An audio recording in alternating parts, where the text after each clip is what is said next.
দেখবেন সমাজে মেয়ে জন্মগ্রহণ করলেই অধিকাংশ পুরুষ মানুষ স্বামী হিসাবে যিনি বাপ হলেন প্রথম, যদি শোনে যে মেয়ে হয়েছে তার মুখটা কালো হয়ে যায়। যার তিনটি মেয়ে তাকে দিন শিক্ষা দিয়েছে, সৎ গুণের অধিকারিণী করেছে এবং সৎ পাত্রে পাত্রস্থ করেছে, ওই পিতামাতা জান্নাতি। আদর্শ দিয়ে তৎকালীন পৃথিবীর সমস্ত মানব রচিত আইন কানুন, অসভ্যতা, বর্বরতা, অনাচার, ব্যভিচার, দুরাচার, দুর্নীতি নির্মূল করে তাওহীদের কালেমা, কোরআনের শাসনের উপরের নির্দেশ অ্যাডভোকেট গাজী নামুল হক আর অধ্যাপক মতিউর রহমান দুইজনকে বাদ দিয়ে যদি ঘোষণা দিতে পারেন যে ওনারা আসবেন না, তাহলে মাহফিল করতে দেব। এর কারণে ইন্না বাতশা রাব্বিকা লাশাদীদ, আল্লাহর ধরা বড় শক্ত। 15 বছরের হামলা মামলা, জেল, জুলুম আর ইসলাম নির্মূলের অশুভ সিদ্ধান্ত নিয়ে অগ্রসর হওয়ার শাস্তি আল্লাহ দিয়ে দিয়েছে। নিজের দেশে থাকার ক্ষমতা আল্লাহ তাকে দেয় না। আমি তাদের নেতাদেরকেও শেষ করেছি, তাদের আন্ডা বাচ্চা কর্মী অনুসারীদেরকেও শেষ করে দিয়েছি, ধ্বংস করে দিয়েছি। ফাতিলকা বুয়ুতুহুম খাবিয়াতাম বিমা যালাম, তাদের বাড়ি ঘরদের দিকে চেয়ে দেখো, সব বিরান পড়ে আছে, আছে না? আছে না পড়ে? আর এদিকে আল্লাহ কি করলেন? যারা 15 বছর কথা বলতে পারেনি, বেরোতে পারেনি, এমনকি আল্লাহর ঘর মসজিদের জামাতে নামাজ পড়তে পর্যন্ত যেতে পারে না, ঠিক না ঠিক? আল্লাহ কি বললেন? ওয়ানজাইনাল্লাযীনা আমানু ওয়া কানু ইয়াত্তাকুন, সাল্লাল্লাহু আলাইহি ওয়াসাল্লামের লোকদেরকে, তার অনুসারীদেরকে আমি মুক্তি দিয়ে দিলাম, স্বাধীন করে দিলাম, আজাদ করে দিলাম। তারা স্বাধীনভাবে আবার দেশে চলাফেরা করতে পারল। আসে তাহলে কেউ আসলো না, আদম আলাইহিস সালাম একটা গুনাহ নিয়ে পৃথিবীতে আসলো, একথা বলে সর্বনাশ করা হলো কার? অভিযুক্ত করা হলো কাকে? আদি পিতা, গ্র্যান্ডফাদার হযরত আদম আলাইহিস সালামের বিরুদ্ধে একটা মিথ্যা অপবাদ দেওয়া হলো। তিনি গুনাহ করেছেন এই কথা তো আল্লাহর কোরআনে বলে নাই, বরং আল্লাহর কোরআনে কি বলেছে? আল্লাহির রহমানির রহিম ইউরিদুনা লিইউতফিউ নূরাল্লাহ ইউরিদুনা লিইউতফিউ নূরাল্লাহি বিআফওয়াহিহিম আল্লাহু মুতিম্মু নূরিহি ওয়ালাউ কারিহাল কাফিরুন হুয়াল্লাযী আরসালা রাসূলাহু বিল হুদা ওয়া দীনিল হক লিইয়ুযহিরাহু আলাদ-দীনি কুল্লিহি ওয়ালাউ কারিহাল মুশরিকুন। সাদাকাল্লাহ। ইন্নাল্লাহা ওয়া মালাইকাতাহু ইউসাল্লুনা আলান নবী ইয়া আইয়ুহাল্লাযীনা আমানু সাল্লু আলাইহি ওয়া সাল্লিমু তাসলিমা। আল্লাহুম্মা সাল্লি আলা মুহাম্মাদিন ওয়া আলা আলি মুহাম্মাদ কামা সাল্লাইতা আলা ইব্রাহিম ওয়া আলা আলি ইব্রাহিম ইন্নাকা হামিদুম মাজিদ।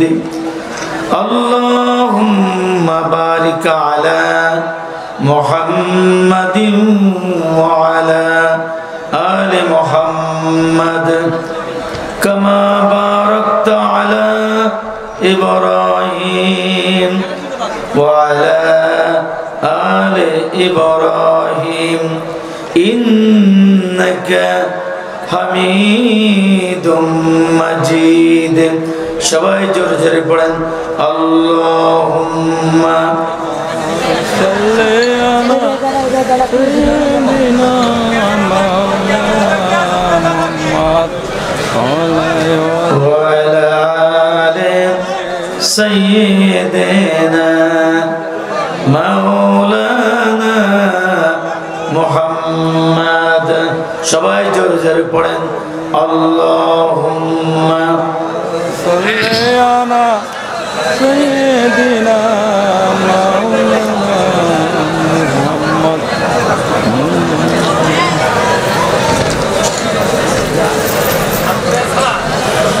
मुझे कुछ मिले या न मिले मोहम्मद मिले यानी उसे जिससे अल्लाह मिले अल्लाहुम्मा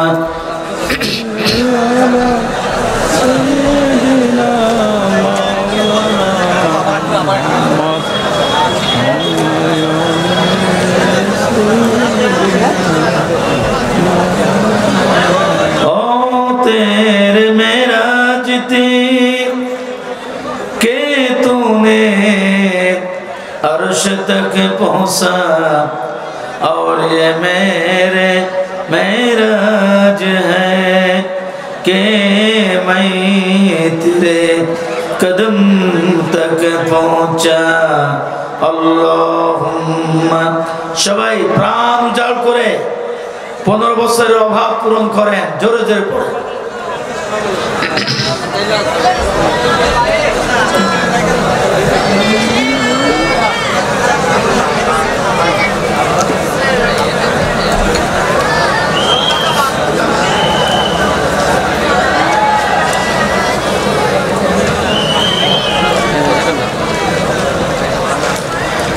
তোমার লোতে ভেজা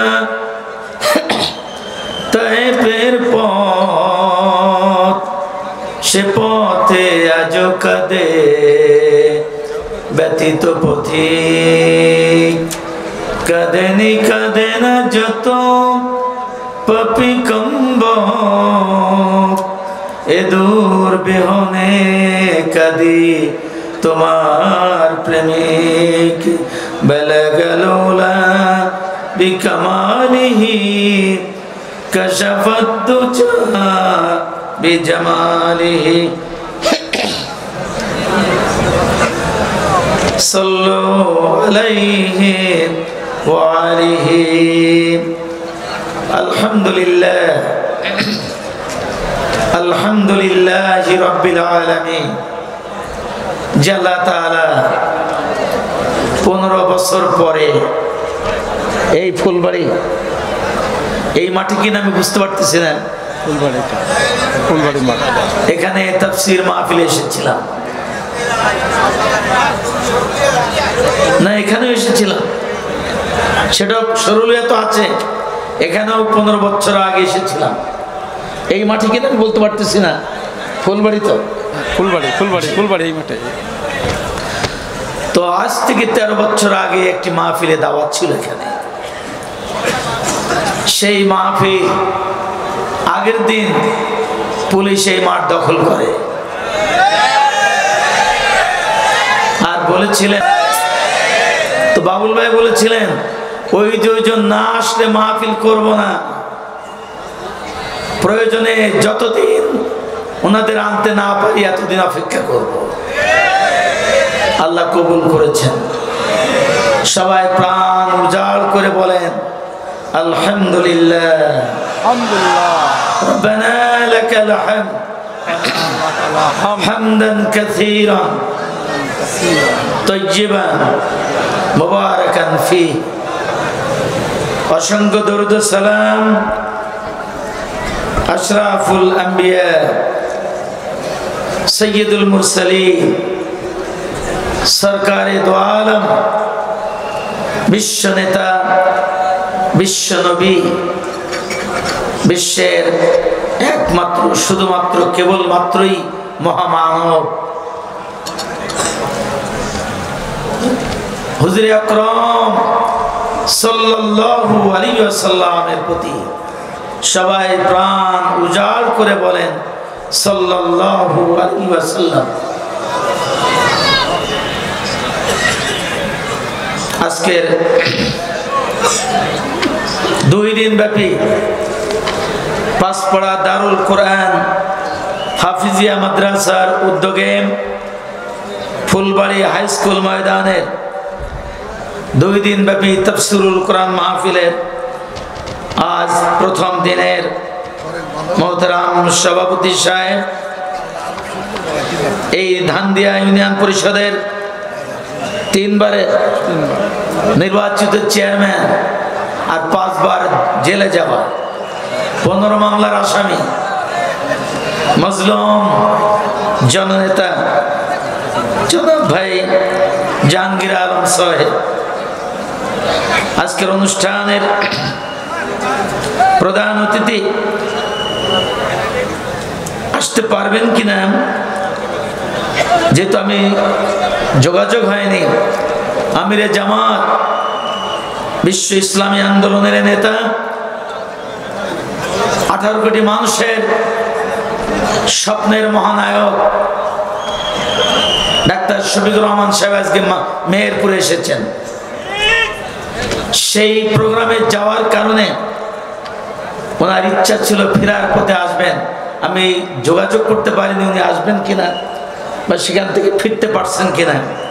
আজকের অনুষ্ঠানের প্রধান অতিথি বাংলাদেশ জামাত ইসলামী খুলনা অঞ্চলের প্রধান, কেন্দ্রীয় সাংগঠনিক সেক্রেটারি, দক্ষিণ বাংলার অন্যতম আলেম মুহাদ্দিস মোহতারমি মুকাররমি আব্দুল খালিক সাহেব মাদ্দাজিলুল আলী আমার আগে এখানে প্রাণ উজাড় করে কথা বলেছেন। পাটকেলঘাটা বাজার জামে মসজিদের সুযোগ্য ইমাম ও খতিব হযরত মাওলানা মুঈন উদ্দিন বুখারী সাহেব হাফিজাহুল্লাহ আমার আজকের অনুষ্ঠানের সবথেকে আপনাদের পছন্দের আকর্ষণ বললে ভুল হবে না, যার আমার কলিজার টুকরা স্নেহের বিশিষ্ট ইসলামী সঙ্গীত শিল্পী, দেশে বিদেশে যার ইসলামী সঙ্গীত জগতের এক উজ্জ্বল নক্ষত্র অ্যাডভোকেট রুকনুজ্জামান আজকের অতিথিবৃন্দের মধ্যে উপস্থিত রয়েছেন সাংবাদিক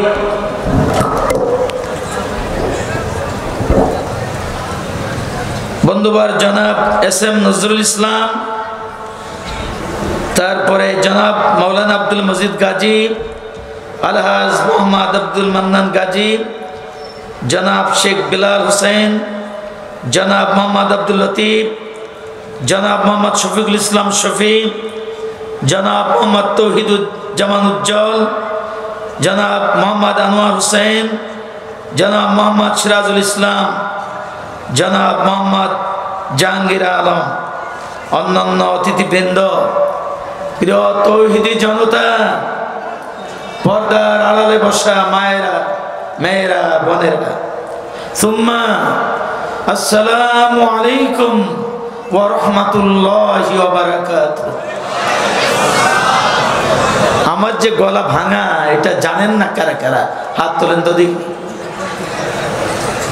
ও জানেন না, মানে যারা জানে না তারা আমার বক্তৃতা আদৌ কোনদিন শোনে নাই। কি গলা যে আমার সারা জীবনই বলা চলে, সারা জীবন বলতে তা প্রায় 40-45 বছর আগে একটা অ্যাক্সিডেন্ট করেছিলাম। সেই আঘাতে আমার গলার যে এলিমেন্টারি ক্যানেল ফেটে 2 ভাগ হয়ে গেছিল। এটা অনেক দিন লেগেছে এটা সুস্থ হতে। তারপরও কথা বলতে আপনারা জানেন যে আগে প্রায় 15-20 মিনিট কথাই বলতে পারতাম না। আর আপনারা বলতেন, ধৈর্য ধরে বসে থাকতেন যে আস্তে আস্তে ভালো হবে এই আশায়। তো তার থেকে উন্নতি হয়েছে দ্বিতীয়বার অপারেশন করার পরে। তারপরে গলারই অবস্থা। এই ভাঙা কণ্ঠের আলোচনা শুনতে রাজি আছেন? কারা কারা আমাকে দেখে আগে তুলে ফেলছে? হাত নামা, হাত নামা। আমি সূরা সফ, কোরআনের 61তম সূরা, এই সূরার মাদানী সূরা, এর 8 আর 9 নম্বর আয়াত তেলাওয়াত করেছি।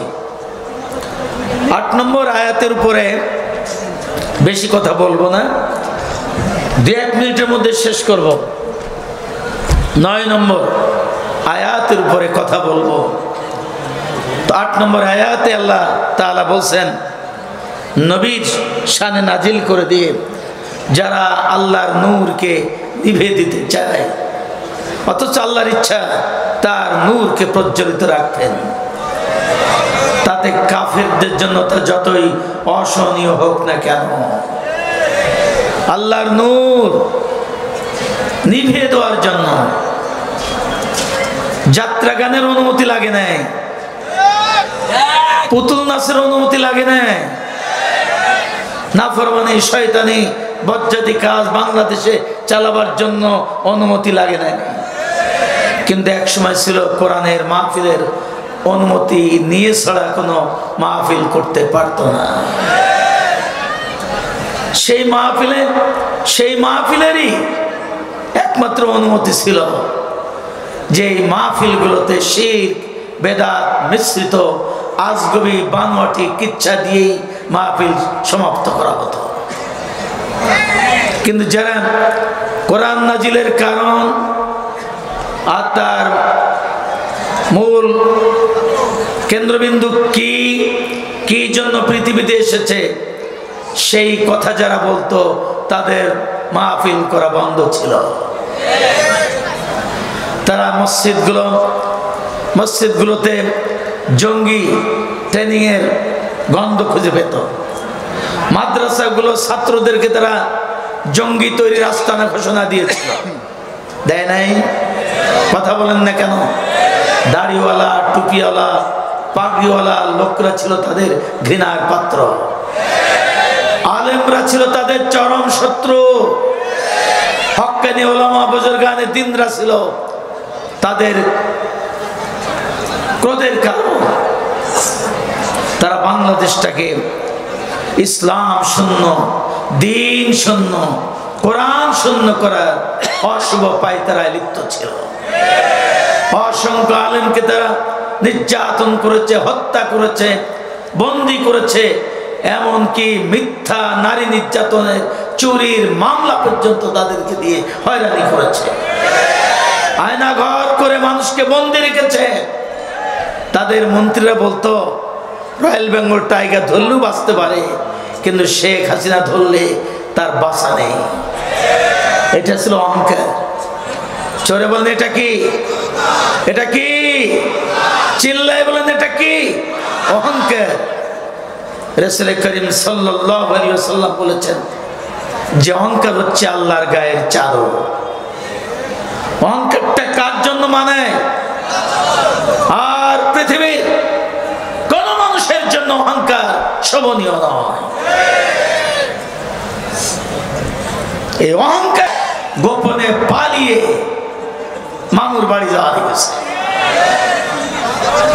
আল্লামা সাইদি সাহেব বলছিলেন না, এমন একটা ঝাঁকা দেবে, এককে ঝাঁকায় দিল্লি মামুর বাড়িতে পড়বা।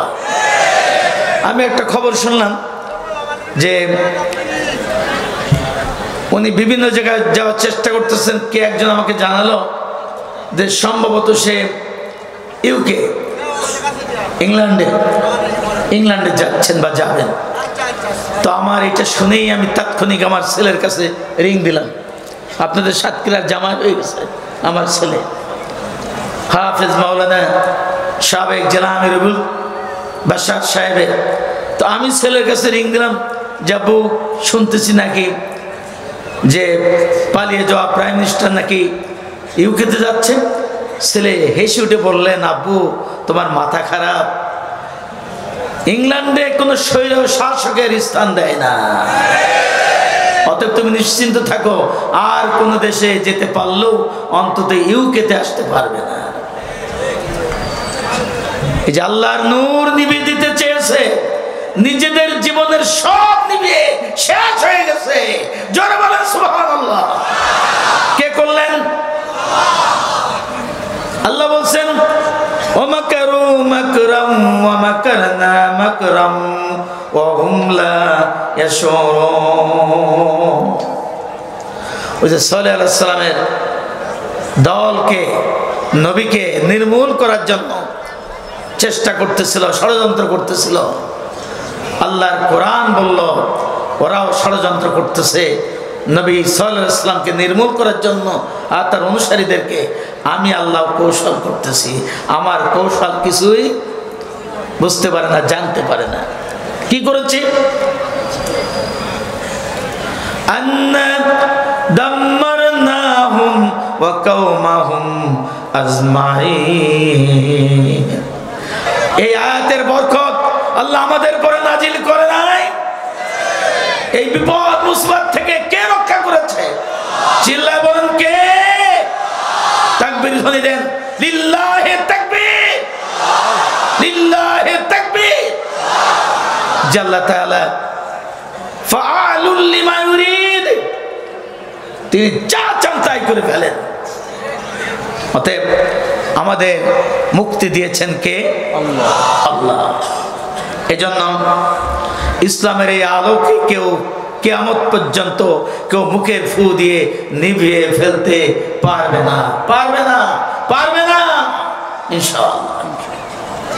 অতএব ঘাবড়াবার কোনো কারণ, মাঝে মাঝে বিপদ মুসিবত পরীক্ষার স্বরূপ দিয়ে আল্লাহ যাচাই করে নিতে চান, বাছাই করে নিতে চান কারা ইমানের দাবিতে সত্যবাদী, কারা শাহাদাত বরণের জন্য প্রস্তুতি গ্রহণ করেছে, এটা আল্লাহ দেখতে চান। দেখে তাদের বাছাই করে নিয়ে আল্লাহ তাদেরকে জান্নাত দিতে চান। সবাই বলেন সুবহানাল্লাহ। তার জন্য প্রস্তুত আছেন? আছে আপনাদের? একটু নড়ে চড়ে বসতে হবে। অনেক ভাইয়েরা এই যে পিছনে দাঁড়িয়ে আছে, বসার জায়গা পাচ্ছে না, ওরা মুখোমুখি বসতে যাচ্ছে। আমি একটু জিকির করি 1 মিনিট, এবং প্রত্যেকে নড়ে সামনে একটু সরে এসে বসবেন। সুবহানাল্লাহ আলহামদুলিল্লাহ লা ইলাহা ইল্লাল্লাহ। দাঁড়ানো ভাইরা, দাঁড়ানো ভাইরা, বিনীত অনুরোধ করতেছি, বিনীত অনুরোধ করতেছি, বসে পড়ো। মাহফিল থেকে চলে যাবেন না, কোরআনের বরকত থেকে বঞ্চিত হবেন না। সবাই বসে পড়ুন। জি আলহামদুলিল্লাহ। সূরা সফে 9 নম্বর আয়াতে আল্লাহ রাব্বুল আলামিন বলছেন, হুয়াল্লাযী আরসালা রাসূলাহু বিল হুদা ওয়া দীনিল হক লিইয়ুযহিরাহু আলাদ দীনি কুল্লিহি ওয়ালাউ কারিহাল মুশরিকুন। এই রাসূলকে আমি দলিল ও সত্য দিন দিয়ে এজন্য প্রেরণ করেছি এই পৃথিবীতে, যে পৃথিবীতে আর যত মত পথ মতবাদ দিন ধর্ম আছে, সকল মতবাদ পথ মত মতবাদ আদর্শ সব কিছুর উপরে ইসলামের এই আদর্শকে বিজয়ী আদর্শ হিসেবে প্রতিষ্ঠিত করার জন্য চিৎকার দিয়ে বলেন সুবহানাল্লাহ। তাহলে নবী প্রেরণের মূল কারণ কি? পৃথিবীতে যত আদর্শ আছে, মত আছে, পথ আছে, ধর্ম আছে, রাজনীতি আছে, সব কিছুর উপরে ইসলামের মহান আদর্শকে বিজয়ী করে দেওয়ার জন্যই আমি এই রাসূলকে প্রেরণ করেছি। এটা কি আল্লাহর নতুন কথা? এর আগে নবীদেরকে এই কাজে পাঠায় নাই? এই কাজকে আল্লাহ 2 ভাগ করে কোরআনে এভাবে বলেছেন, ওয়াইলা আদিন আখাহুম হুদ ক্বালা ইয়া কওমি ইবুদুল্লাহ মা লাকুম মিন ইলাহিন গায়রু। স্মরণ করো আজ জাতিকে ডেকে হুদ আলাইহিস সালাম বলেছে, কি বলেছে? হে আমার কওমের লোকেরা, তোমরা কি করো? আনিবুদুল্লাহ, আল্লাহর ইবাদত করো, আল্লাহর গোলাম হও। ও যে তানিবুত তাগুত, তাগুতকে কি করো? অস্বীকার করো, প্রত্যাখ্যান করো, ছুঁড়ে ফেলে দাও। তার মানে এই পৃথিবীতে যত মত পথ এসেছে তার উপরে ইসলাম প্রতিষ্ঠিত করতে হলে গোলামি করতে হবে কার? কার? একমাত্র আদেশ হুকুম মেনে চলতে হবে কার? আল্লাহ। আর আল্লাহর হুকুম মানতে হলে শয়তান, মানুষের, পৃথিবী যাবতীয় আদর্শ সব প্রত্যাখ্যান করতে হবে যদি আল্লাহর প্রকৃত গোলাম হতে হয়। এই জন্য আরেকজন নবীর নাম ডেকে বললেন, ওয়াইলা তামুদ আখাহুম সালিহা ক্বালা ইয়া কওমি ইবুদুল্লাহা মা লাকুম মিন ইলাহিন গায়রু। সামুদ জাতিকে ডেকে সালেহ আলাইহিস সালাম বললেন, আল্লাহর গোলামি করো আর গায়রুল্লাহকে অস্বীকার করো। গায়রুল্লাহর অস্বীকার করা তার অর্থ হচ্ছে তাগুতকে অস্বীকার করা, কুফরিকে অস্বীকার করা, ইসলাম বিরোধী যাবতীয় কাজকর্মকে অস্বীকার করা, ঠিক কিনা? আর একজন নবী ডেকে বললেন, ওয়াইলা মাদিয়ান আখাহুম শুআইব ক্বালা ইয়া কওমি ইবুদুল্লাহা মা লাকুম মিন ইলাহিন গায়রু।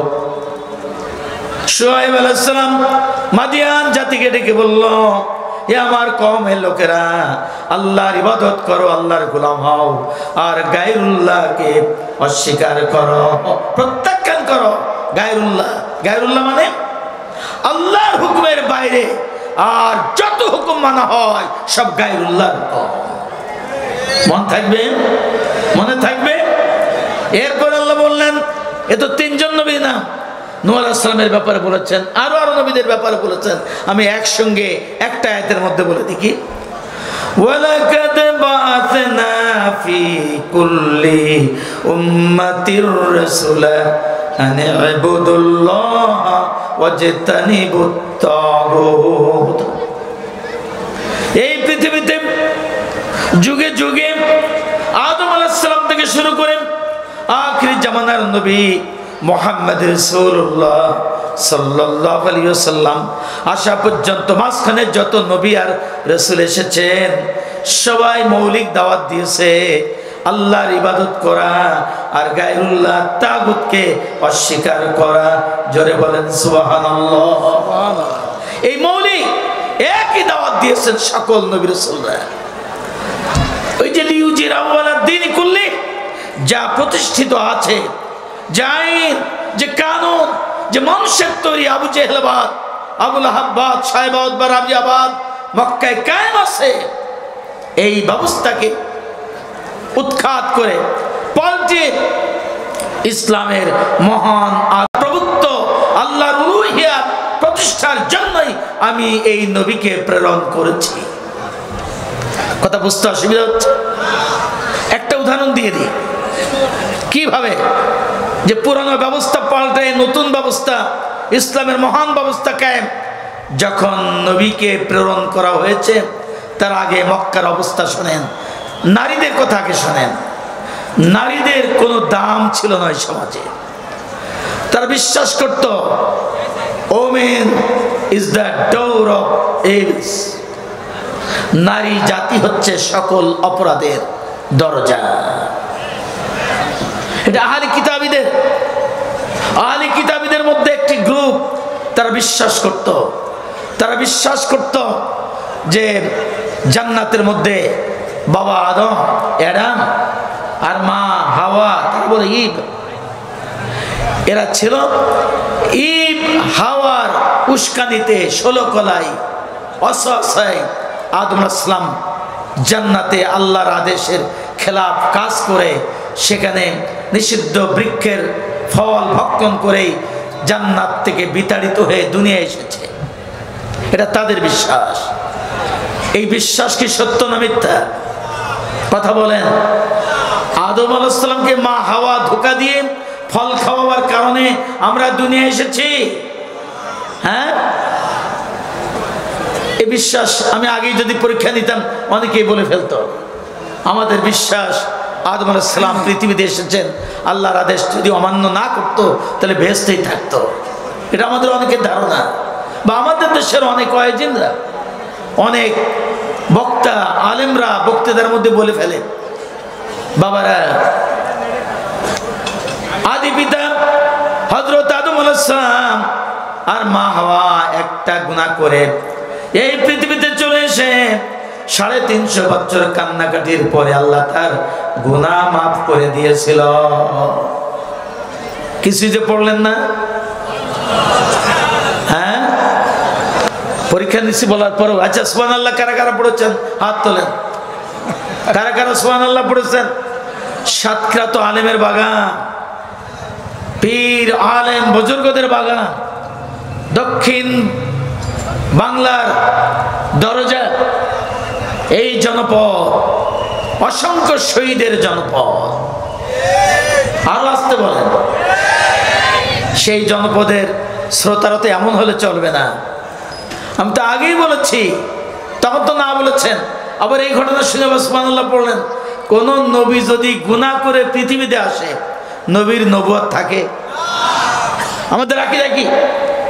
আহলুস সুন্নাত ওয়াল জামাতের আকীদা হচ্ছে কুল্লু আম্বিয়া মাসুম, সমস্ত নবী রাসূলরা নিষ্পাপ, মাসুম, বেগুনাহ। এটা তো আমাদের আকীদা। কোন নবী কোন রাসূল পৃথিবীতে গুনাহ করে, গুনাহ নিয়ে জন্মগ্রহণ করে, গুনাহ নিয়ে পৃথিবী ফাযাল্লাহুমাশ শাইতান ওয়া নাহা। আবার আমরা বলি মা হাওয়া প্রলুব্ধ করে 16 কলা দেখায় স্বামীকে বিভ্রান্ত করেছিল। মিথ্যা কথা। বড় আল্লাহর কোরআন বলতেছে দুইজনই ইস্তাদি খাতা করে ফেলেছে, জাল্লাত করে ফেলেছে, স্লিপ হয়ে গেছে, বুদ্ধিভিত্তিক খাতা হয়ে গেছে। আর বুদ্ধিভিত্তিক খাতা কোনো গুনাহ নয়। জোরে বলেন সুবহানাল্লাহ। তারপরেও নবীর কাছ থেকে যেটুকু হয়ে গেছে আল্লাহ শোকজ নোটিশ দিয়েছে। তাকে কি দিয়েছে? Show cause notice. যে কেন নিষেধ করার পরও সেখানে গেলে কেন? কোনো কথা নেই। আল্লাহর কাছে বলে নাই, বুদ্ধিজীবীগিরি করে নাই যে আল্লাহ নিষেধ যখন করলে তার মধ্যে আবার শয়তানের দিলে কেন কেন পাঠায়, আর সামনে ধোঁকা দেওয়ার জন্য তারা ছেড়ে দিলে কেন? এরা প্রশ্ন করেছিল? বরং কি বলেছেন? আমার সঙ্গে সবাই বলেন, রব্বানা যালামনা আনফুসানা ওয়া ইল্লাম তাগফির লানা ওয়া তারহামনা লানাকুনান্না মিনাল খাসিরিন। এই দোয়াটা আপনাদের মুখস্থ আছে না আমাদের? আয় আল্লাহ, আমরা দুজন নফসের পরে জুলুম করে ফেলেছি, নবীনা কাজের পরিপন্থী হয়ে গেছে, শরাবতের খেলাফ হয়ে গেছে। রব্বুল আলামিন মাফ করে দাও। তুমি যদি মাফ না করে দাও জুলমের অন্তর্ভুক্ত হয়ে যাব, ধ্বংস হয়ে যাব, ক্ষতিগ্রস্ত হয়ে যাব। ফাতালাক্কা আদামু মির রাব্বি কালিমা। আল্লাহ ওই জান্নাতের মধ্যে পবিত্র কালেমা শিখাই দিলেন, বাক্য শিখাই দিলেন। আল্লাহ সেখানে ইস্তাদি খাতা যেটুক হয়েছে আল্লাহ মাফ করে দিলেন। জোরে বলেন সুবহানাল্লাহ। তারপরে আদম আলাইহিস সালাম পৃথিবীতে আসলেন, গুনাহ নিয়ে আসলেন। এবার বুঝে শুনে বলেন, গুনাহ নিয়ে আসলেন। তাহলে যারা ওয়াজ করতে যায় আমাদের কান দেবার জন্য বলে যে বাপ জান এক কান গুনাহ করে দুনিয়ায় 350 বছর কান্নাকাটি করছে। আমি একবার এই ওয়াজ করার কারণে, সেটা আজ থেকে প্রায় 30-35 বছর আগে আলমতলা পাইকে স্যার, ওখানে আমার আলেমরা বক্তৃতা করে বিশ্রামে যাওয়ার পরে 15-20 জন আলেম সবজি উঠছে যে স্যার, কেউ স্যার বলতেছে, কেউ হুজুর বলতেছে, কেউ ভাই বলতেছে, যারা চেনে। আপনি বললেন সারা জীবন আজ শুনেছি আদম আলাইহিস সালাম গুনাহ করে 350 বছর পৃথিবীতে কান্নাকাটি করছে, আর আপনি বলতেছেন আল্লাহ যেটুকু ইস্তারি খাতা হয়েছিল জান্নাতের মধ্যেই মাফ করে দিয়েছে। সারা জীবন তো এই কথা কেউ বলে না। আপনি কোথায় বলেন এটা? আমাদের হুজুররা, আমাদের উস্তাদরা আমাদের ক্লাসের মধ্যে পড়াইছে। তা আমি বললাম কোরআন শরীফ সূরা বাকারা পড়েন। 2 বার আল্লাহ আদম আলাইহিস সালামকে নেমে আসার কথা বলেছে। আর আদমকে তো তৈরি করা হয়েছিল দুনিয়ায় পাঠাবে বলে। ওনাকে কোথায় পাঠাবার জন্য তৈরি করা? ওয়াইদ ক্বালা রাব্বুকা লিল মালায়েকা ইন্নী জাইলুন ফিল আরদি খলিফা। আল্লাহ তো তাকে তৈরি করেছিলেন পৃথিবীর খেলাফতের দায়িত্ব দিয়ে পাঠাবেন, মানব জাতিকে পাঠাবেন খেলাফতের দায়িত্ব দিয়ে। সে মানব জাতি প্রথম মানবকে কে? আর দ্বিতীয় মা হাওয়া, আমাদের আদি গ্র্যান্ডফাদার গ্র্যান্ডমাদার। জান্নাতে রাখলেন কেন? জান্নাতে রাখলে যে পুলিশের চাকরি কেউ করে না আপনাদের মধ্যে? আপনাদের সন্তানাদি ভাই অনেকে চাকরি করে না? এই চাকরি হওয়ার পরে তাদের রাজশাহীর সাতদায় ট্রেনিং ক্যাম্পে পাঠায়, ওখানে ট্রেনিং দেয়। আল্লাহ দুনিয়ার মতো একটা দুর্গম গিরি কান্তার মরুদুস্তর পারাবার ওহে লঙ্ঘিত হবে রাত্রি নিষেধে যাত্রীরা হুঁশিয়ার। এক কঠিন দুনিয়া। সে দুনিয়ায় নেতৃত্ব রাজত্ব করার জন্য, আল্লাহর রঙে পৃথিবীটাকে রঙিন করার জন্য যে যোগ্যতা লাগবে, সেই যোগ্যতায় তাকে পরিপূর্ণ মহামানব করে প্রস্তুতি গ্রহণ যাতে তার পূর্ণ হয়, আর দিয়েই জন্য আল্লাহ কেন পাঠাতে পারেন। তাই ট্রেনিং দেওয়ার জন্য আল্লাহ জান্নাতে রেখেছিলেন। সুবহানাল্লাহ বলতে মন চায় না? সমস্ত কিছুর নাম শিখে দিয়েছিলেন। এরপরে আল্লাহ ফেরেশতাদেরকে ডাকলেন, বললেন নাম বলো সবের। তার কিচ্ছু বলতে পারে না। আর সব কে বলে দিলেন? ফেরেশতাদের থেকে যে মূল্যবান মর্যাদাবান শ্রেষ্ঠ, সেটা আল্লাহ ওই ট্রেনিং নিয়ে পরীক্ষা নিয়ে সেদিন প্রমাণ করে দিলেন। আল্লাহ তাকে দুনিয়ায় পাঠালেন। তা আমি বলি, কান্নাকাটি যদি করে থাকে, সেটা আমাদের দাদিমাকে খুঁজে পাচ্ছিল না, আমাদের আদি মাতাকে খুঁজে পাচ্ছিল না। একজনকে নামিয়ে দিয়েছে জেদ্দায়, জেদ্দিদুন তো কার মাদার, আর আরেকজনকে নামিয়ে দিয়েছে শ্রীলঙ্কার একটি এলাকায়। কোথায় শ্রীলঙ্কা? আমাদের কাছে একেবারে এই বঙ্গোপসাগরের পাড় দিয়ে গেলে একেবারে ভারতের পরে পাশে। আর জেদ্দা হচ্ছে এখন আরাফাতের ময়দান থেকে জেদ্দার দূরত্ব সম্ভবত মাত্র 80 কিলোমিটার বা তার থেকে একটু কম বেশি হবে। তার মানে আদি পিতাকে নামিয়ে দিয়েছে আমাদের কাছে কাছে, আর আদি মাতাকে নামিয়ে দিয়েছে জেদ্দায়। তাকে সেখানে নামায় দেওয়ার কারণে ওই জাদ্দিদুন, সেখান থেকে ওই জায়গার নাম হয়েছে জেদ্দা। আর আদি পিতা আমাদের আদম আলাইহিস নামিয়ে দিয়েছিলাম এই শ্রীলঙ্কার পাশে। সেখান থেকে উনি বন বাদার নদী সমুদ্র পাড়ি দিয়ে ঘুরতে ঘুরতে উনি যে হাজির হলেন আরাফাতের ময়দানে। আর আমাদের মা, তিনি তো একাকিনী। পুরুষের সাহস বেশি না নারীর সাহস বেশি? কান্নাকাটি পুরুষ বেশি করে না মা জাতি বেশি করে? 1 step forward and 2 steps back and 3 nights stay। 1 পা সামনে আগায়, 3 পা পিছায়, 3 রাতে এক জায়গায় ঘুমায় থাকে। এটার নাম হচ্ছে মায়ের জাতি। নরম দিক, কান্নাকাটি করে। আর পুরুষ মানুষ বন বাদার বনানি ভেঙে চুরে চুরমার করে দিয়ে সামনে অগ্রসর হচ্ছে প্রিয়তমা স্ত্রীকে খোঁজার জন্য। চিল্লায় বলেন সুবহানাল্লাহ। কান্নাকাটি যা করেছিল নিজের প্রিয়তমা স্ত্রী আমাদের আদি মাতাকে খোঁজার জন্য, এবার চিৎকার দিয়ে বলেন সুবহানাল্লাহ। নবী পৃথিবীতে গুনাহ নিয়ে আসে নাই।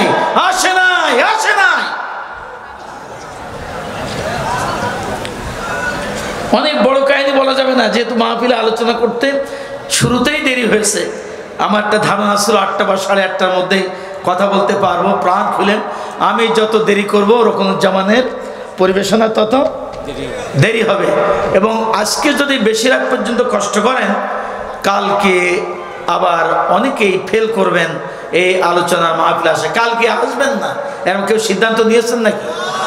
কালকে কারা কারা আসবেন এবং আরো অন্যদেরকে ডেকে নিয়ে আসবেন, দাওয়াত করে নিয়ে আসবেন। পরিবারের সদস্যদেরকে, মা বোনদেরকেও কারা কারা নিয়ে আসবেন। তাকবীর ধ্বনি দিয়ে আকাশ বাতানো, বাতাস কাঁপানো তাকবীর ধ্বনি দিয়ে দেখায় দেন কারা কারা কালকে আসবেন।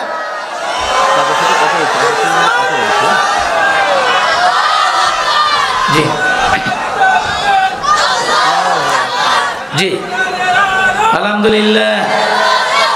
বাজে কয়টা 10:30 10:30। প্রিয় ভাইরা, আল্লাহর নবী, অতীতের সব নবীর কথা তো বলা যাবে না। প্রথম দিকে গেলাম, শেষে এসে চলে এসে বুঝায় আখিরি জামানার নবী যখন আসলেন, ওই সমাজে যে ব্যবস্থা চালু ছিল, নবীর উদ্দেশ্য তো সেই ব্যবস্থা উল্টে নতুন এক বিশ্ব ব্যবস্থা, নতুন এক ঐশী আইন, এক বিশ্বজাহানের মালিকের আইন দ্বারা একটা সুন্দর রাষ্ট্র ব্যবস্থা কায়েম করবেন, এটাই তো। ওই দেশের নবী আসার আগে থেকে চালু ছিল নারীর কোনো দাম ছিল না, নারীর কোনো মূল্য ছিল না।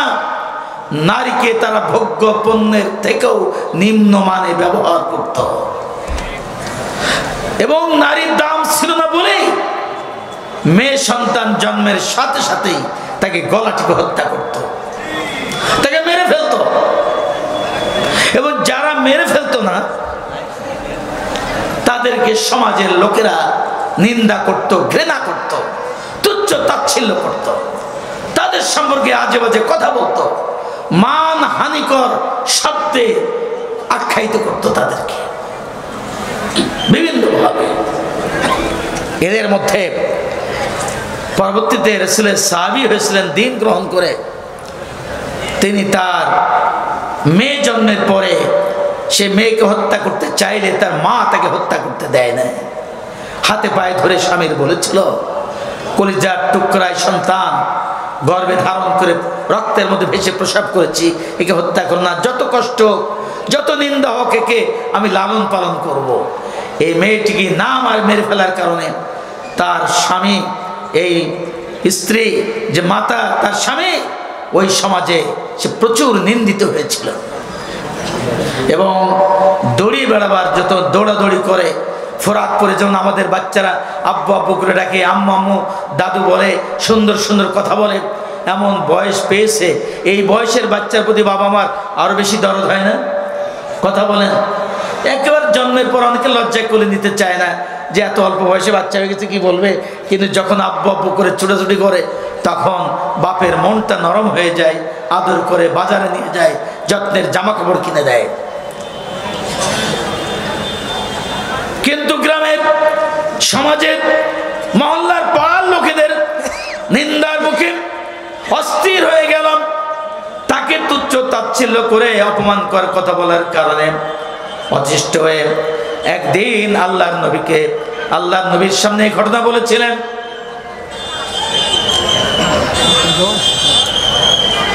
বাঁশি না দেওয়া, এমনি তাকবীর ধ্বনি দিকে বাঁশি দিয়েন না, এমনি তাকবীর দেন। যে রকনুজ্জামান আসতেছে, আমি একটা পয়েন্টে কথা বলেই শেষ করব, যাতে প্রাণ উজাড় করে 15 বছরের কাফারা কাজা সব আদায় করতে পারে। জি বলেছি তুমি তাকবীর দেওয়ার জন্য। সম্মানিত উপস্থিতি, আপনারা সবাই রেডি? গলা ছেড়ে দিয়ে রেডি? নারায়ে তাকবীর, নারায়ে তাকবীর। শিল্পী রকনুজ্জামান সাহেবের আগমন পাঁচপাড়াবাসীর পক্ষ থেকে। খুললাম, পাথর খণ্ড সরাচ্ছি, মেয়েটাও আমার কাজে সহযোগিতা করে সেও পাথর খণ্ড ছোট্ট ছোট সরাই ফেলতেছিল। গভীর কূপের ভিতরে মেয়েটাকে ধাক্কা দিয়ে ফেলে দিলাম, দিয়ে উপর থেকে পাথর মেরে মেরে আমার মেয়েটাকে আহত রক্তাক্ত ক্ষত বিখ্যাত করে মেরে ফেলে দিয়ে মাটির চাপাতে আমি চলে আসছি। ইয়া রাসূলুল্লাহ, আমার এই পাপ কি মাফ হবে? রাসূল করিম সাল্লাল্লাহু আলাইহি ওয়াসাল্লাম পর্যন্ত কেঁদে দিয়েছিলেন। সেই সমাজে নারীরা তাদের দেহ বিক্রি করত, ভোগ্য পণ্যের মতো ব্যবহৃত হতো। বাবা মারা যাওয়ার পরে মাকে পর্যন্ত তারা ভাগ করে ফেলত। কঠিন অবস্থা ছিল, যায় কিনা কথা বলেন না কেন? এই অবস্থা ছিল একটি আদর্শ, একটা বদ্দিন, একটা কুফরি শাসন, একটা কুফরি ব্যবস্থা, ঠিক না বেটি? আল্লাহর নবী কেন আসলেন? ইউজিরাহু আলা দ্বীনি কুল্লি, মানুষের তৈরি যে ব্যবস্থা কায়েম আছে এই ব্যবস্থা নির্মূল করে দে। তার মোকাবেলায় আল্লাহর কোরআনের দিন কায়েম করার জন্য নবী এসেছিলেন। কি বিপ্লব হলো! যে নারীর মোটেও দাম ছিল না, কন্যা হিসেবে দাম ছিল না, স্ত্রী হিসেবে দাম ছিল না, নারী হিসেবে দাম ছিল না, সেই নারীর দাম বাড়ায় কি করে দিলেন? কন্যার ব্যাপারে রাসূল করিম সাল্লাল্লাহু আলাইহি ওয়াসাল্লাম বললেন, যার প্রথম সন্তান কন্যা সেটা ভাগ্যবান দম্পতি। জোরে সুবহানাল্লাহ বলতে মন চায় না? কি বিপ্লব ঘটালেন! যেখানে কন্যার জন্মগ্রহণ করলে মেরে ফেলতে হয়, সেখানে কন্যার দাম বাড়িয়ে দিলেন, যে যার প্রথম সন্তান কন্যা ওই দম্পতি ভাগ্যবান ভাগ্যবতী। একবার বললেন, একজন সাহাবী বললেন, ইয়া রাসূলুল্লাহ, যার দুই মেয়ে, বলে সেও জান্নাতি। আরেকজন বললেন, ইয়া রাসূলুল্লাহ, যার এক মেয়ে, বলে সেও জান্নাতি। চিৎকার দিয়ে বলেন সুবহানাল্লাহ। একটা বিপ্লব ঘটায় ফেললেন গোটা জাতির মধ্যে।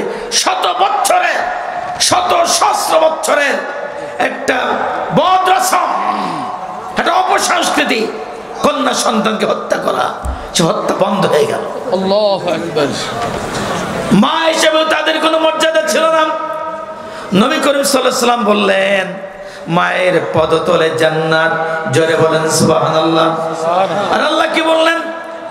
ওয়াকাদা রাব্বুকা আল্লা তা'বুদু ইল্লা ইয়্যাহু ওয়া বিল ওয়ালিদাইনি ইহসানা। আল্লাহর ইবাদত করার পরে দ্বিতীয় হুকুম দিলেন বাপ মার খেদমত করা। লোকমানের মধ্যে বললেন, হামালাতুহু উম্মুহু ওয়াহানান আলা ওয়াহান। তোমার মা কষ্টের উপরে কষ্ট সহ্য করে তোমাকে পেটে ধারণ করেছে। মায়ের দাম এত বাড়িয়ে দিলেন আল্লাহর কোরআনে। নারী জাতির পেটের কথা আছে, নারী নামে একটা সূরা আছে, কিন্তু পুরুষের পেটের ব্যথার কথা কি আল্লাহর কোরআনের মধ্যে কোথাও আছে? মা পেটে ধারণ করে যে কষ্ট পায়, কষ্ট সহ্য করেন, সেই কষ্টের কথা আল্লাহর কোরআনে বলে দিলেন। মায়ের মর্যাদার কথা বলে দিলেন। মাঝে 2 বছর দুধ পান করাই, সেই কথাটা পর্যন্ত আল্লাহর কোরআনে আল্লাহ বলে দিয়ে নারী জাতির মা হিসাবে দাম বাড়ায় দিলেন। আর নবী বললেন, হুমা জান্নাতুকা নারুকা। তোমার বাপ মাই তোমার জান্নাত, তোমার বাপ মাই তোমার জাহান্নাম। একটা ঘটনা বলে আমি এখান থেকে ফিরতে চাই। নবীর সাহাবী আলকামা, জলিল কদর সাহাবী আলকামা, তিনি রাসূলের প্রিয় সাহাবী ছিলেন। মা আলকামার প্রতি খুশি ছিলেন।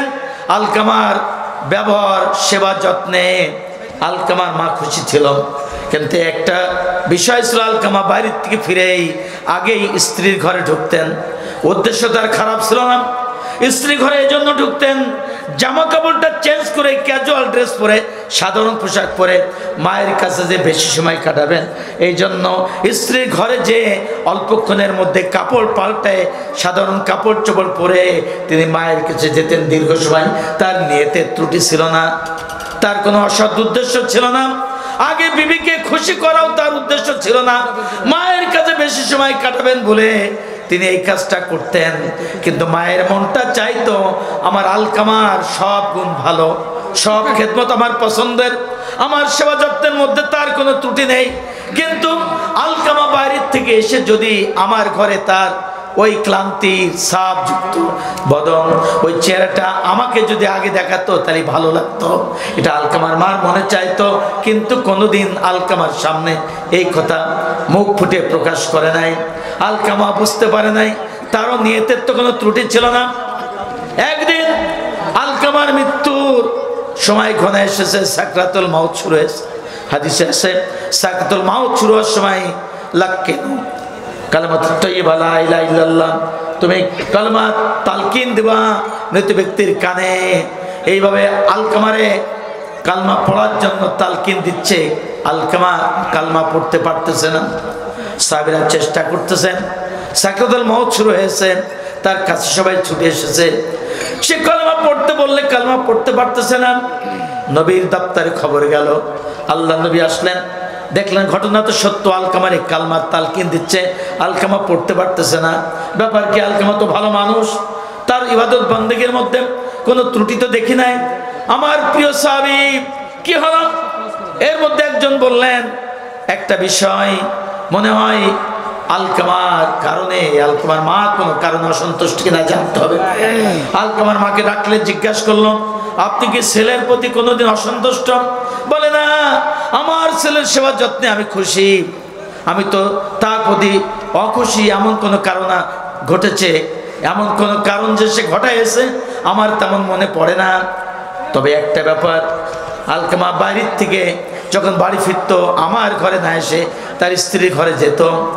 সেখানে দেরি না করলাম, স্ত্রী ঘরে যাওয়াটা আমার পছন্দ হতো না। আমার মনটা চাইতো আমার সঙ্গে আগে দেখা করে তার স্ত্রীর ঘরে যে যত সময় থাকুক, তাতে আমার কোনো অসুবিধা নাই।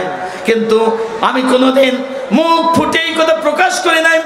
আমি কোনোদিন আলকামারে বলি নাই, আলকামা আগে আমার সঙ্গে দেখা করে বিবির ঘরে যাওয়া, এমন অভিযোগ কোনোদিন করি নাই। তবে এই আচরণটি আমার ভালো লাগতো না। আল্লাহ নবী বললেন, আলকামার মায়ের মনের এই যে কষ্টটুকু, এই যে বেদনাটুকু, এই কারণে হয়তো কালমা পড়তে পারতেছে না। আলকামার মারে বলল, আপনি মাফ করে দেন সন্তানকে। বলে, আমার ছেলে তো কোনো খারাপ কাজ করে নাই, আমি কিসের মাফ করব? আমি তার খেদমতে খুশি, আমি তার সেবা যত্নে খুশি। আমার ছেলের অনেক ভালো ভালো গুণ আছে, তবে যে কাজটা আমার ভালো লাগতো না সেটুক তো করেছে, এটা তো সত্য। এই কেন আমি এটা মাফ করব না? তখন আল্লাহ নবী বললেন, ও সাবিরা, আগুনের কুণ্ডলি বানাও, কাঠ সাজাও, আগুন ধরে দাও, জ্বলন্ত আগুনের কুণ্ডলির উপরে আলকামারে ছুঁড়ে ফেলে দিয়ে আগুনে পুড়ায় শেষ করে দাও। আলকামার মা বলল, কেন? আমার চোখের সামনে আমার সন্তান এখনো বেঁচে আছে, এখনো তো মৃত্যুবরণ করে নাই, তারা আগুনের মধ্যে ফেলে দিয়ে কেন পোড়ানো হবে?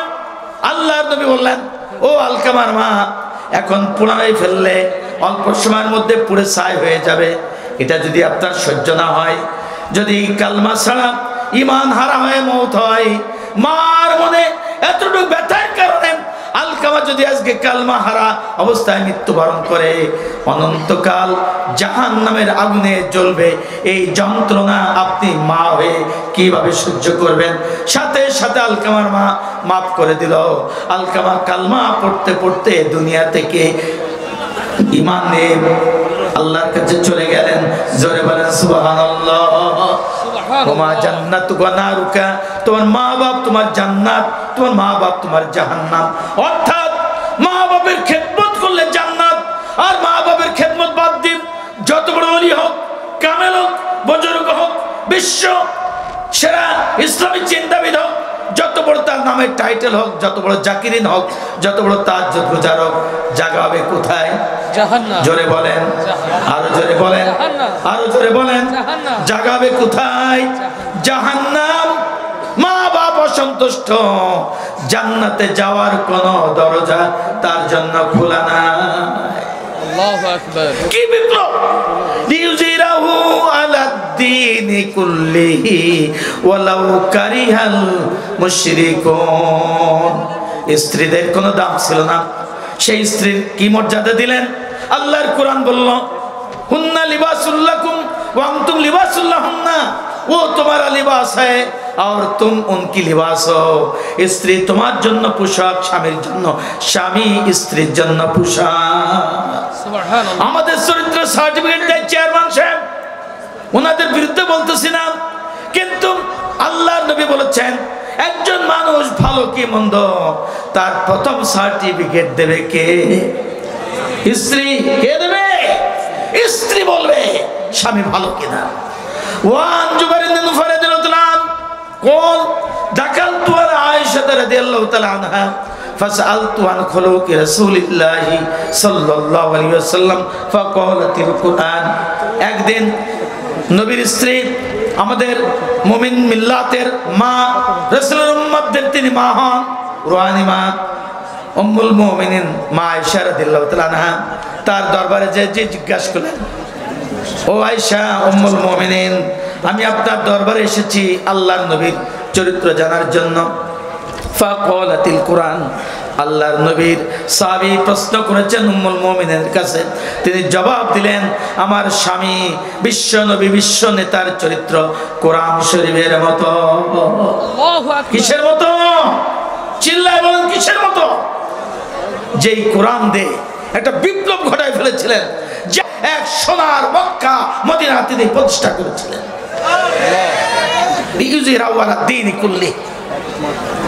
চাই এজন্য নবী যদি আমরা যেটু আমল করে খুশি, আমরা যারা জান্নাতে যাওয়ার স্বপ্ন দেখি, 3 গুণী নামাজ, রোজা, জিকির, তাসবিহ, তাহলিল, দান সদকা, দাড়ি টুপি, এতেই আমরা পার পেয়ে যাব অনেকেই মনে করি।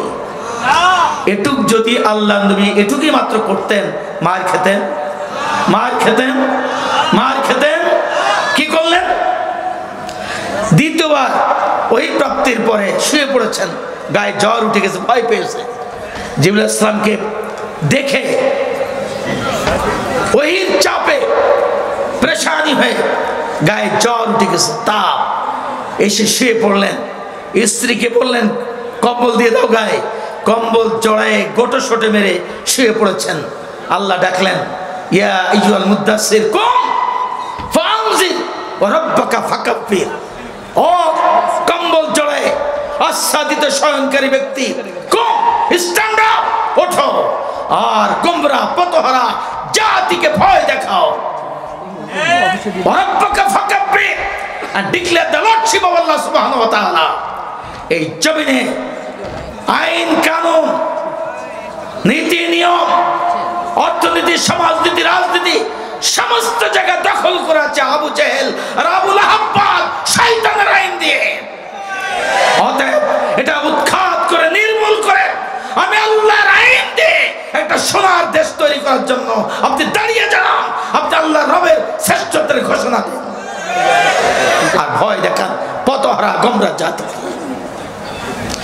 ইয়া আইয়ুহান নাবিয়্যু ইন্না আরসালনাকা শাহিদান ওয়া মুবাশশিরান ওয়া নাযীরা ওয়া দা'iয়ান ইলাল্লাহি বিইذনিহি ওয়া সিরাজাম মুনীরা। ও নবী, আপনাকে আমি এই পৃথিবীতে পাঠিয়েছি কি জন্য? আপনাকে সাক্ষী করে, আপনাকে শুভ সংবাদদাতা করে জান্নাতের, আপনাকে ভয় প্রদর্শন করে সতর্ক করে করেছি জাহান্নামের, কবরের আযাব, জাহান্নামের আযাব, হাসরের ময়দানের অপেক্ষার যে কষ্ট, পুলসিরাত পার হওয়ার যে কষ্ট, সকল কষ্ট, সকল খারাপি কাজের পরিণতি যে খারাপ হবে, সেই খারাপি থেকে বাঁচাবার জন্য আপনাকে সতর্ককারী করে পাঠিয়েছি, আপনাকে আল্লাহ দিনের দিকে আহ্বানকারী করে পাঠিয়েছি, আর আল্লাহর মসজিদে আপনাকে করেছি প্রজ্বলিত অনির্বাণ অগ্নিশিখা আলো করে দুনিয়ায় প্রেরণ করেছি। জোরে বলেন সুবহানাল্লাহ। সেই নবী পৃথিবীতে আসলেন, আল্লাহর কোরআন থেকে দলিল দিল, আল্লাহ ফালা ওয়া রাব্বিকা লা ইউমিনুনা হাত্তা ইউহাক্কিমুকা ফীমা শাজারা বাইনাহুম সুম্মা লা ইয়াজিদু ফি আনফুসিহিম হারাজাম মিম্মা কাদাইতা ওয়া ইউসাল্লিমু তাসলিমা। না না না, কারা কারা আল্লাহ রাসূলের প্রতি ঈমান আছে হাত তুলে দেখান। কাদের কাদের আল্লাহ রাসূলের প্রতি, আল্লাহর প্রতি ঈমান আছে হাত তুলে দেখান। মা বোনেরা হাত তোলেন, পর্দার আড়ালে আল্লাহর আদালতে ফেরেশতারা রেকর্ড করুন। হাত নামা, হাত নামা। আল্লাহর প্রতি, রাসূলের প্রতি আমাদের ঈমান আছে, অবশ্যই ঈমান আছে। ভুল ত্রুটি থাকতেই পারে, সেই ভুল ত্রুটি আজকে কোরআনের আয়নায় ঠিক করে ফেলতে হবে। রাজি আছি তো ইনশাআল্লাহ? নাকি শুনবো সওয়াবের নিয়তে মানবো না? মানবেন? মানবেন না? হাত তোলাবো না, মুখের আওয়াজ বিশ্বাস করলাম। জি, সেটা তো ফালা ওয়া রাব্বিকা। না না না, এই মাহফিলে যারা হাত তুলে আদা করেছে, আমি আল্লাহর কসম খেয়ে বলছি, তা বলেন আল্লাহ। আল্লাহ বলছেন, ও নবী, আমি আপনার রবের কসম খাচ্ছি। কে কসম খাচ্ছে? কে? কার কসম? আল্লাহর কসম। কার দোহাই দিয়ে? নবীর দোহাই দিয়ে বলছে, ও নবী, আপনি, আমি আল্লাহ আপনার রবের কসম খাচ্ছি। নবীর রবকে, নবীর রবকে। আল্লাহ, কি চমৎকার ঘোরায় বলতেছে, দেখেন। হে হাবিব, আমি আপনার রবের কসম খেয়ে বলছি, আমি আল্লাহ তার নিজের জাত নামের কসম খেয়ে বলছি, কথা বলে নাই। বলছে ফুলবাড়ি হাই স্কুল মাঠের এই পাঁচপাড়া দারুল কুরআন হাফিজিয়া মাদ্রাসার উদ্যোগে আয়োজিত তাফসীর মাহফিলে প্রথম দিনে উপস্থিত আল্লাহর হাজার হাজার বান্দার বান্দি, এরা কখনো ইমানদার হতে পারবে না, অতক্ষণ পর্যন্ত ইমানদার হতে পারবে না যতক্ষণ পর্যন্ত তাদের জীবনের যাবতীয় বিষয়ের ফয়সালাকারী একমাত্র নবী আপনাকে বিচারক ফয়সালাকারী হিসাবে, সারে হিসাবে আপনাকে গ্রহণ না করবে। যতই হাত তুলে আদা করুক, কেউ ইমানদার দাবি করতে পারবে না, ইমানদার হতে পারবে না যতক্ষণ পর্যন্ত আপনাকে একমাত্র বিচারকর্তা, বিচারক ফয়সালাকারী সালিশদার না মানবে। আপনি যা বলে দেবেন, যা ফয়সালা দেবেন, দ্বিধা সংকোচহীন, দ্বিধাহীন চিত্তে নিঃসংকোচে সন্দেহমুক্ত অবস্থায় গ্রহণ করবে পরিপূর্ণ সালামতের সঙ্গে। ঠিক আছে, আর আমি কথা বলবো না, আজকের আলোচনা এখানেই শেষ করতে যাচ্ছি। নবী পৃথিবীতে এসেছিলেন আল্লাহর দ্বীন কায়েমের জন্য। সাক্ষী দেন, নবী পৃথিবীতে এসেছিলেন আল্লাহর দ্বীন কায়েমের জন্য। তা শুধু দাড়িতে, কেবল টুপিতে, মসজিদে, পাঁচপাড়া মাদ্রাসায়, ইউনিয়ন পরিষদে না, জেলা পরিষদে না, কি জাতীয় সংসদে না, সব জায়গায়, সব জায়গায় এই বাংলাদেশে আল্লাহর কোরআনের আইন কায়েম করতে চান, আল্লাহর আইন দিয়ে দেশ চালাতে চান, কারা কারা হাত তুলে দেখা।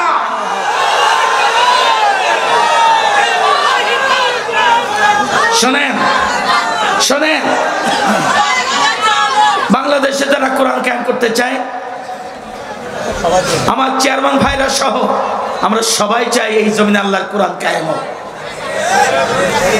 আর এর বিরুদ্ধে এটা বললেই আমাদেরকে বলবে, তখন বিভিন্ন বিভিন্ন অপবাদ দেবে। ওই অপবাদের আমরা কেয়ার করি না। ওই অপবাদে কি দেখে, আমরা বৃদ্ধাঙ্গুলি প্রদর্শন করতেছি। প্রয়োজনে বাংলাদেশের 18 কোটি মানুষ কোন আদর্শে রাষ্ট্র চালাতে চায়, রেফারেন্ডাম দাও, সাধারণ নির্বাচনের ঘোষণা করো। এই জাতি আল কোরআনের আল্লাহর আইনে রাষ্ট্র চায় না মানুষের আইনে রাষ্ট্র চায়? সেই ডাক যদি আসে, সেই নির্বাচন যদি আসে, কার পক্ষে ভোট দিতে চায়? আল্লাহর কোরআনের পক্ষে থাকতে চাই কারা কারা? হাত তুলে দেখা।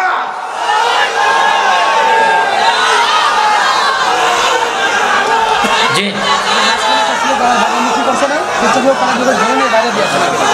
জি, আমার জন্য দোয়া করবেন, আমাদের সবার জন্য দোয়া করবেন, রকনুজ্জামানের জন্য দোয়া করবেন, বাচ্চাদের জন্য দোয়া করবেন। এই মাহফিলে যে মাদ্রাসার উদ্যোগে এত বিশাল আয়োজন, আজিমুস শান যে গেট করেছে, আমি জিজ্ঞাসা করলাম কত টাকা খরচ হয়েছে? ডেকোরেশন খরচ হয়েছে 6 লক্ষ টাকা। কালকে পকেটের টাকা বেশি করে আনতে রাজি